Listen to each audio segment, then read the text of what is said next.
Hey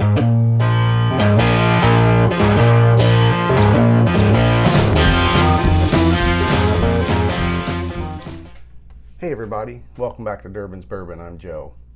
As you can tell, I am solo today. We're going to be doing a review of Smooth Ambler spirits.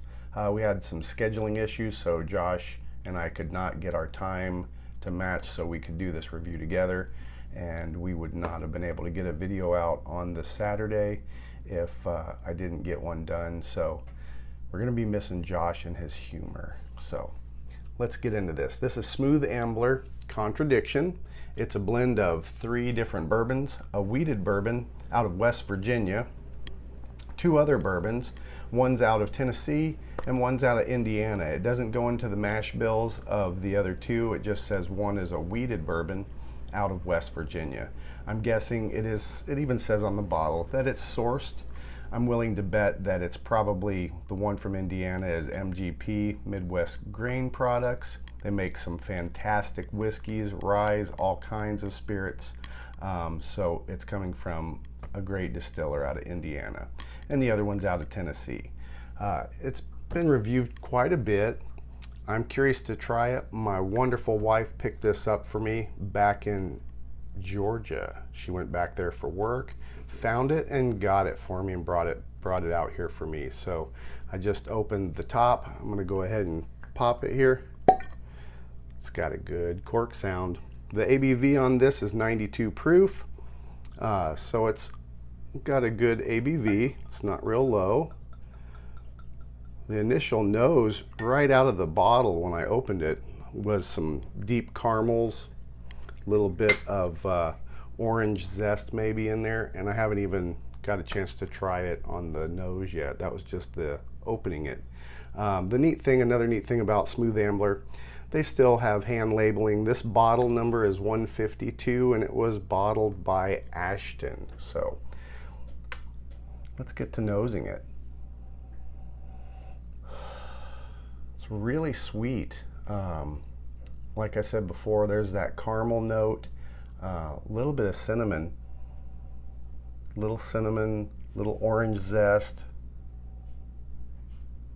It's got a nice honey color.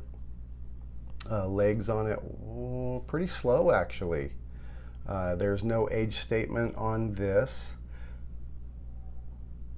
so I don't really know how long it is. We just know it's a blend of bourbons, and we know for sure that one of the bourbons in this blend is a wheater. Has a really sweet nose. There's some little caramel. The orange is pretty dominant.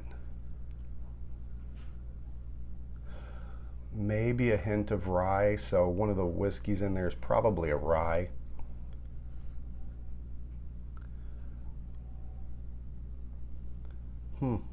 Not bad, not bad. And the legs are finally starting to drop, so I got a feeling it's going to stick on the palate a little bit, so we'll find out. Let's give it a try. Cheers, everybody.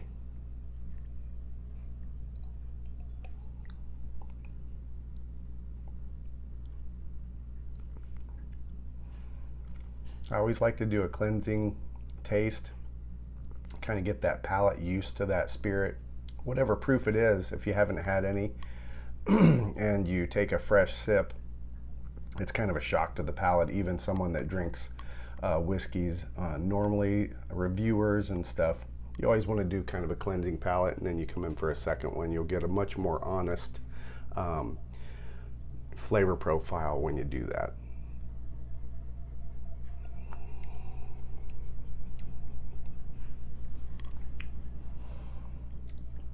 Caramel, some orange peel. It's pretty smooth. You can get a little bit of that alcohol burn on the back of the palate. It lingers for a little bit, probably medium. The heat's not there considering the proof. I got a feeling there's a fair amount of rye in one of the mash bills. It might even be a rye. No, it says 3 bourbons, so I got a feeling one of the bourbons has a pretty high rye content because I'm picking up that rye spice. a little hint of maybe a little bit of that wheat, that softness, but the rye is pretty dominant. I'm going to give it another whirl. You can pick up the wheat on the nose and a little bit of the rye as well.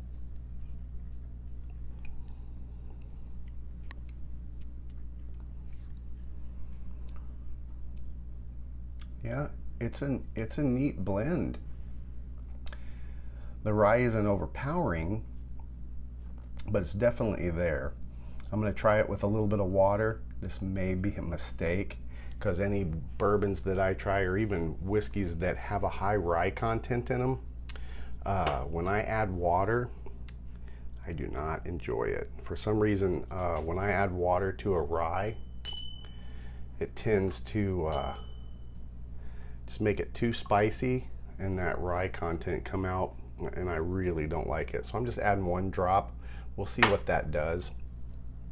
If it opens it up a little bit, or if it just makes that dominant rye grain just come forward and overpower the other, the wheat that's in there and stuff.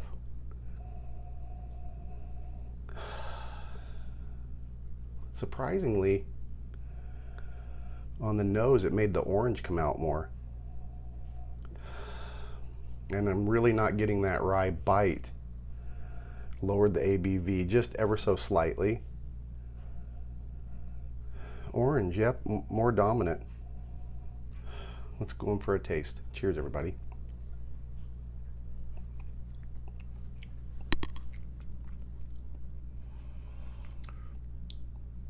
It brought out that rye.